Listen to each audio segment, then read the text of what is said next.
இங்கே இது சம்மந்தமே இல்லாமல் அது சம்மந்தம் இல்லை மீன்ஸு கூப்பிட்டதுக்காக வந்த சென்ட்ராயிலேருந்து கொட்டாச்சிலேருந்து அவங்களுக்குலாம் ரொம்ப நன்றி சொல்லாமல் விட்டேன். சாரி.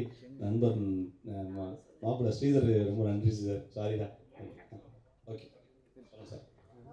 நம்ம முருகானந்தன் இங்கே தாங்க. வணக்கம் வணக்கம். தமிழ் சினிமா எதை நோக்கி போகுது?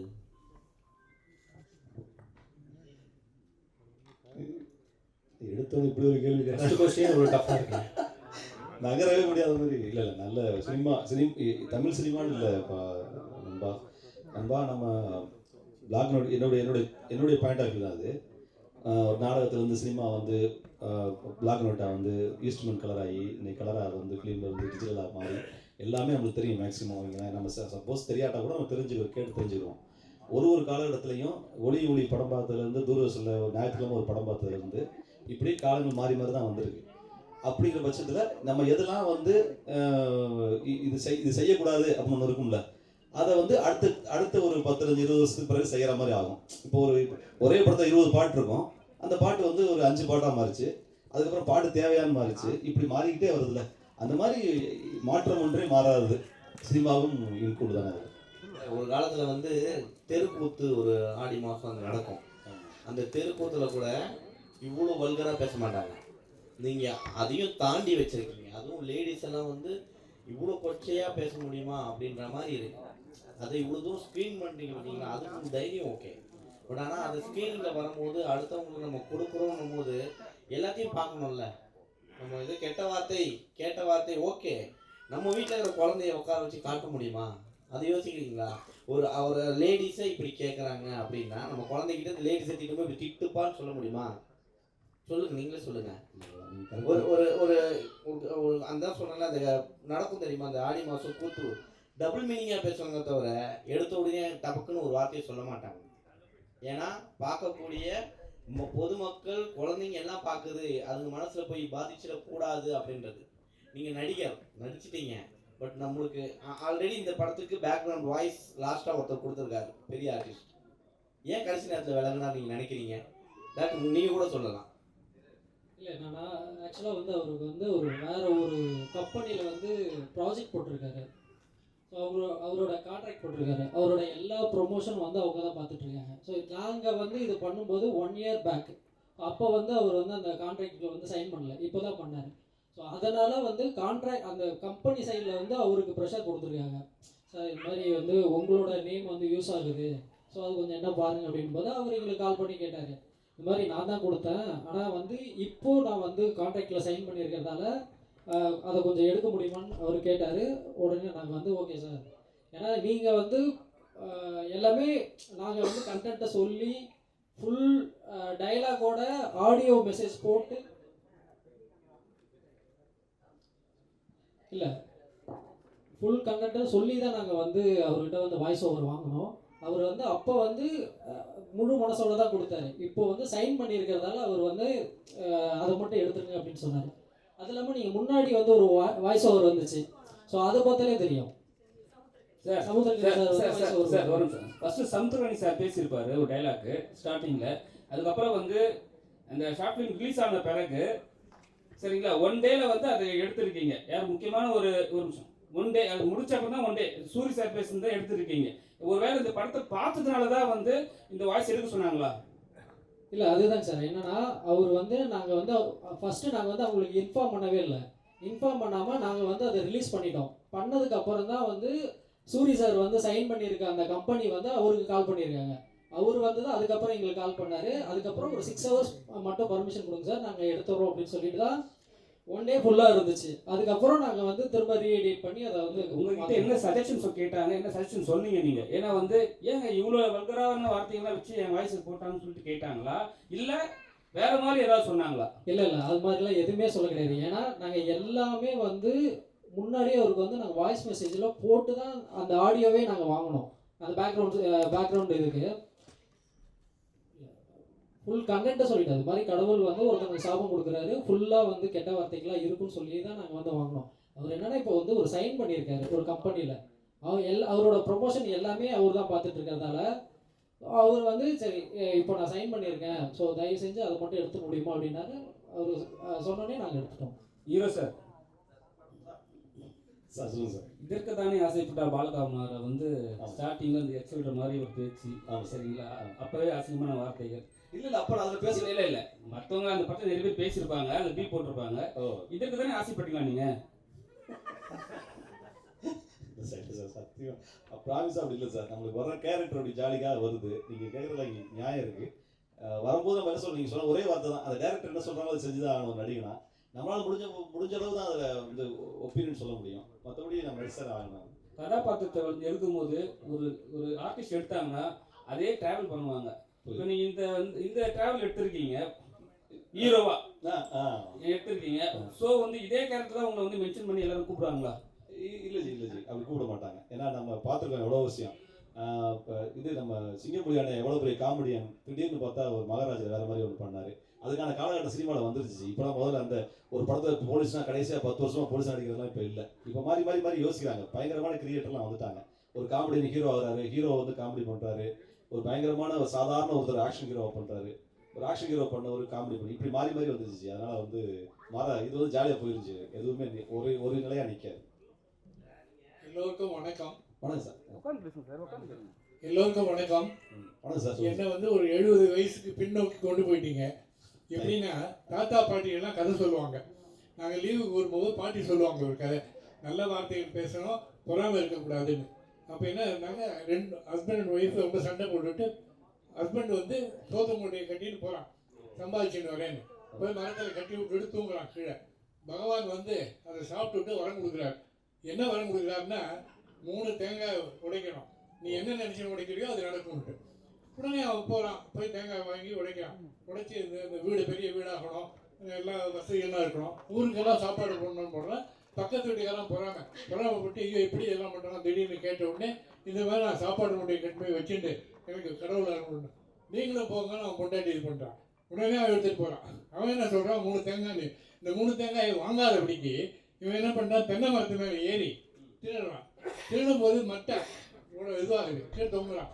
கீழே ஒரு குதிரை ஓட்டின்னு வரான். குதிரைக்காரா நீ என் கால் பிடிச்சிக்கோ, என்கிட்ட 1 ரூபா இருக்கு நான் தரேன். அவனும் கீழே இருக்கல. அப்புறம் ஒரு யானைக்காரன் வரான். இதெல்லாம் கதை வந்து எல்லாரும் கொண்டு கொடுத்துருவான். அதுக்கட காக்கா வந்து மேலே இந்த மட்டையை ஒட்டுது, உடனே கீழே விழுந்துடுறான்.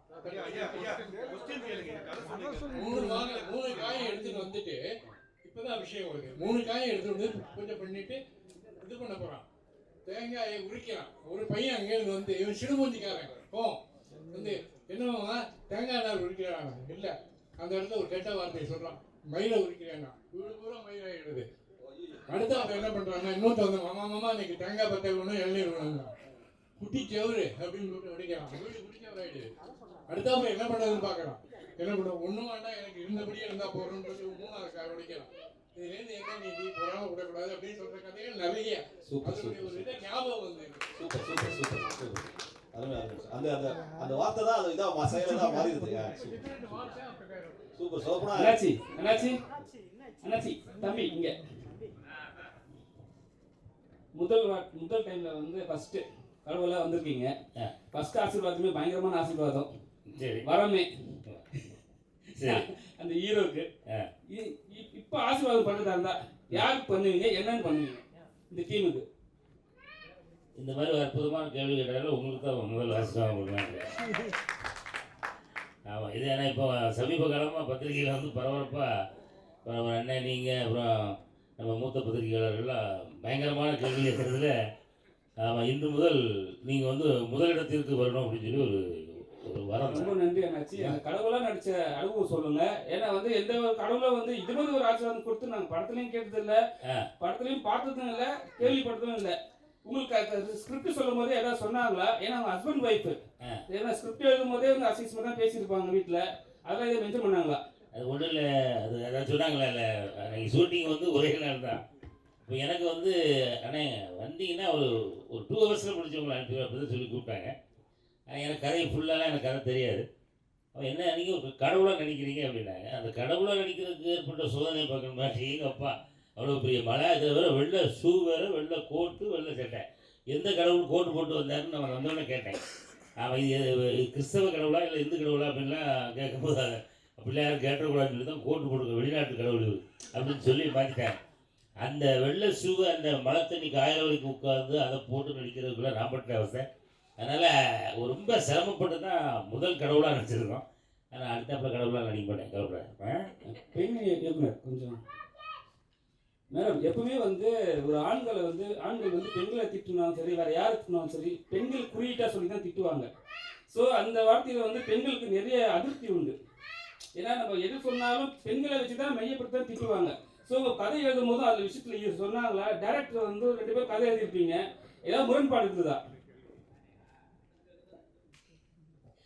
இல்லை, அதுக்காக தான் சார் வந்து காமனாக இருக்க கெட்ட வார்த்தைகள், அதாவது பெண் சம்மந்தப்பட்ட வார்த்தைகள் இல்லாமல் அவர் வந்து தேங்க்ஸ் எழுதியிருப்பீங்களே, அதில் ஏதாவது முரண்பாடு வந்துருக்குல்ல, அதுதான் சொன்னேன். இல்லை இது வந்து முரண்பாடு இல்லை. அதாவது பெண்ணை மட்டும் வந்து சார்ந்த வார்த்தைகளை வந்து யூஸ் பண்ணக்கூடாது, காமனாக இருக்க வார்த்தைகளாக யூஸ் பண்ணுவோம் அப்படின்னு சொல்லி தான் 2 பேரும் சார்ந்த வார்த்தைகளை வந்து இது பண்ணோம்.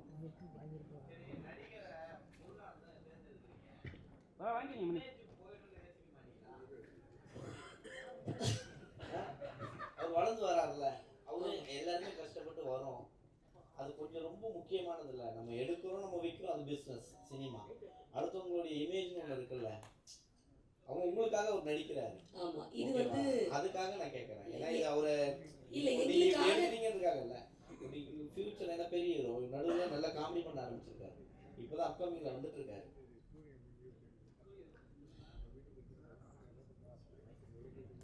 புரியுது. ஆக்சுவலாக வந்து அவரோட முழு இதில் நடித்த எல்லாரும் வந்து நீங்கள் நடிங்க அப்படின்னு சொல்கிறாங்க. எல்லாருக்குமே வந்து அங்கே ஸ்பாட்டுக்கு வந்ததுக்கப்புறம் முழு கதையும் சொல்லி இந்த மாதிரி இருக்குது, விருப்பம் இருக்கா நடிக்கிறதுக்கு அப்படின்னு சொல்லி எல்லாருக்கிட்டையும் கேட்டுட்டு தான் வந்து நாங்கள் வந்து நடிக்க வச்சோம். ஸோ இதில் வந்து யாரையும் வந்து நாங்கள் வந்து வலுக்கட்டாயமாக இழுத்துட்டு வந்தோ இல்லை வந்து கஷ்டப்படுத்தியோ வந்து தான் நடிக்க வைக்கல. அப்படி உங்களுக்கு தோணி இருந்ததுன்னா தயவு செஞ்சு எங்களை மன்னிச்சிருங்க. இன்னொன்று, இது வந்து யாகாவாராயினும் நாகாக்கன்னு ஒரு விஷயம் இருக்கு இல்லையா, இது வந்து ப்ளஸ்ஸாகவும் ஆகலாம் மைனஸாகவும் ஆகலாம் அப்படின்றது எங்களுக்கு நாங்கள் ஃபஸ்ட்டு ஒரு ப்ளஸ் இருந்தால் ஒரு மைனஸ் இருக்கும்ல, அதை யோசிச்சு தான் பண்ணோம்.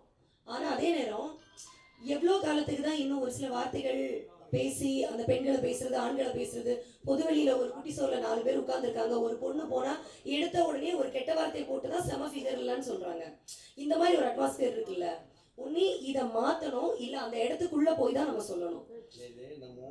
அது சப்பக்கட்டு இல்லை சார், இது அவருக்கு இமேஜ் போகிறதுக்காக ஒரு இது போடுவோம். நம்ம புகைப்பிடிக்காதீர்கள், உடல் நலத்திற்கு கேடு, சரக்கடிக்காதீர்கள் போட்டீங்கல்ல. ஆமா சார், யார் செய்யாம இருக்காங்கன்றதுதான் காரணம். கண்டிப்பா சிந்தா இருக்காங்க. கண்டிப்பா நீங்க அசிங்கமா பேசிட்டீங்க, அசிங்கமா வர வச்சுட்டீங்க, அப்புறம் இல்ல சார் நான் இது சார் மழுப்ப கூடாதுல்ல. இது மழுப்புறதே இல்லை சார். நான் அதான் ஃபர்ஸ்டே நான் இங்க பேசும்போதே நான் சொன்னேன், கருத்துக்கள் ஒவ்வொருத்தங்களுக்கும் முரணானது.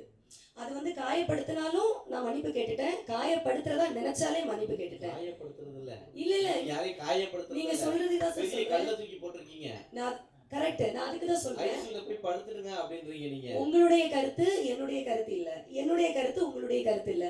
இதை ஏத்துக்கிறதும் ஏத்துக்காததும் படம் பார்த்தவங்க யாரும் நீங்க நினைக்கிறீங்க? புரியல சார். இங்க படம் பார்த்து சிரிச்சாங்க, விழுந்து விழுந்து சிரிச்சாங்க, நீங்க யாரெல்லாம் விழுந்து சிரிச்சாங்க நீங்க நினைக்கிறீங்க? பத்திரிகையாளர்கள் இன்னும் நிறைய பேர் பார்க்கல, மூத்த பத்திரிகையாளர்கள் பார்க்கல.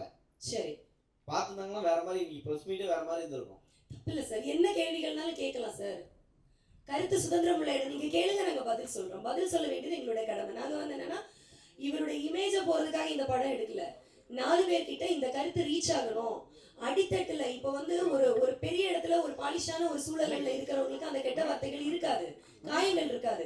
அந்த சீசன் நம்ம படம் எடுக்கும் போது எப்படி எடுக்கிறோம், A centre, B centre, C centre. C சென்டரை போய் ரீச் ஆயிடுச்சுன்னா நம்ம ஹிட்னு சொல்றோம்ல, அந்த C சென்டருக்கு அந்த வலி தெரியணும்னு நாங்க பதிவு பண்ணியிருக்கோம். அந்த வலி தெரிஞ்சு யாராவது ஒரு ஆளு அந்த விஷயத்த மாத்தினா நல்லது. ஃபார் எக்ஸாம்பிள் இந்த ஸ்டேஜ்ல ரவி சார் சொன்னாங்க, நான் இனி அது பண்ணக்கூடாதுன்னு நினைக்கிறேன், இது பார்த்தப்போ எனக்கு கஷ்டமா இருந்தது. இந்த ஒண்ணு நாங்க விதையா இருந்துட்டு போறோமே, நாங்க ஒரு விதையா இருந்துட்டு போறோமே. ஆனா உங்க கணவர் சொல்லுங்க சொன்னாரு, எங்க கமெண்ட்டும் இதே வார்த்தையை திருப்பி போட்டு அனுப்புறாங்கன்னு. அதுக்கு என்ன அர்த்தம்? அதுக்குதான் சார் நான் சொன்னேன், கருத்துக்கள் வந்து ஒவ்வொருத்தருக்கு முரணானது. இல்ல உங்களால திருத்த முடியலங்கிறதான அதை உறுதிப்படுத்துது. அதைத்தான் சொல்றேன், ஊர் வாயம் கூட ஒலமுடி கிடையாது சார். அதாவது ஒரு சிலர் பேசுவாங்க, உதாரணங்களே உண்மையாக்கி விடாது. ஞாபகம், உதாரணம் ஒரு விஷயம் சொல்றேன்னா எல்லாத்துக்கும் அது உண்மையாகாது. அவர் நீங்க என்ன நினைச்சு செஞ்சீங்களோ அது நடக்கல.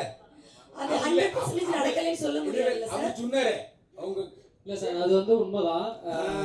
அதுதான் இல்ல திருத்த முடியாது. சார், இல்ல என்னால சார். முடிஞ்சது இப்போ ஒருத்தர் வந்து நான் திருத்திடுறேன் சார்.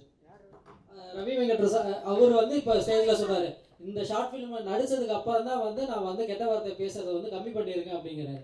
அதெல்லாம் பொய். ஏன்னா வசனகர்த்தா சொல்றத பேசணும். சார் அதான் கேரக்டர். ஆக்சுவலா அந்த கேரக்டர் முடிஞ்சிருச்சு சார். கேரக்டர் ஆக்சுவலா விஜயனுடைய அப்பாவை ஸ்கிரீன்ல பார்த்து முடிச்சிட்டோம். அதே பர்சன் என்னுடைய மகனை கூட்டிட்டு வந்திருக்கேன்னு சொல்றாரு. இந்த வார்த்தைகள் நான் நிறைய பிரயோஜனப்படுத்தி இருக்கிறேன். என் மகனை கூட்டிட்டு வந்திருக்கிறேன் நானுன்னு அவர் ஒரு இங்க முன்னாடி நின்று ஒரு உதாரணமா நிக்க தேவையில்லைல்ல சார். அந்த ஒரு மாற்றமே இங்க இருந்து ஸ்டார்ட் ஆயிருக்குல்ல. எனக்கு அந்த மாற்றம் இல்லைங்கிறது உங்க கணவரே சொல்லிட்டாரு. அது போதும். அது ஒரு சில கருத்துக்கள் இருக்கு சார். ஆனா எல்லாருடைய கருத்துக்களும் மாறுபட்டது. ஒரு சில கருத்துக்கள் வந்திருக்கு இல்லைன்னு சொல்ல. ஆனா அதே நேரம் அதுல நிறைய பாசிட்டிவான கருத்துக்களும் இருக்கு. நம்ம பாசிட்டிவா எடுத்துருவோம் சார். நெகட்டிவா விட்டு கடந்து போயிடுவோமே. எதுக்கு நெகட்டிவா நம்ம சொல்லணும்? இல்லை என்னோட ஆதங்கமே அதான் சார். ஏன்னா நாங்கள் வந்து எடுக்கிற கருத்துக்கள் வந்து இன்னும் புரிய மாட்டேங்குது. ஸோ அது வந்து கூடிய சீக்கிரத்தில் வந்து புரியும்னு நினைக்கிறேன். அதுக்கு விதையை வந்து அவர் போட்டிருக்காரு. அவர் வந்து இப்போ பேசியிருக்காரு. ஸோ அவரோட பையனை கூட்டிகிட்டு வந்திருக்காரு. நான் வீட்டில் வந்து இவ்வளோ வார்த்தைகள் நான் பேசினேன். இந்த ஷார்ட் ஃபிலிமில் நடித்ததுக்கப்புறம் நான் வந்து பேசக்கூடாதுன்னு வந்து முடிவு பண்ணேன். அதுக்கு சாட்சியாகவே என் பையனையும் நான் கூட்டிகிட்டு வந்திருக்கேன்னு இருக்காரு. ஸோ அதாவது ஒரு மரம் தான் வந்து பிற்காலத்தில் வந்து தோப்பமாறதுக்கான வாய்ப்பு இருக்குங்க சார். கதாநாயகி, உங்களுக்கு ஒரு கொஸ்டின். ரத்தம் சிந்தி நடிச்சிருக்கீங்க ஓகே, ஆனா காதுல ரத்தம் வர மாதிரி கேட்டிருக்கீங்களா? அதான் இப்போ இல்ல அந்த சீன் நடிக்கும் போது அப்படிதான் இருந்தது. அது நடிக்கவே தேவையில்ல.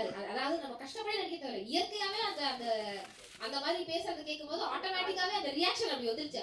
ஐயோ அட்டி அப்படின்ற மாதிரி வந்துருச்சு. ஸோ நேச்சுரலாவே அந்த ரியாக்ஷன் வந்துருச்சு. அப்ப அடுத்த படத்துல நீங்க அடிபட்டு விழுந்தாலும் அடுத்த டேக் வந்துரு சொல்லிட்டு எல்லாத்துக்கும் நீங்க ஒத்துப்பீங்க சொல்லிட்டு அடுத்த படத்துல நடிச்சிடலாம் சார். வேற என்ன சார், உயிரை கொடுத்து நடிப்போம். உயிரை கொடுத்து நடிப்பீங்க. Very good.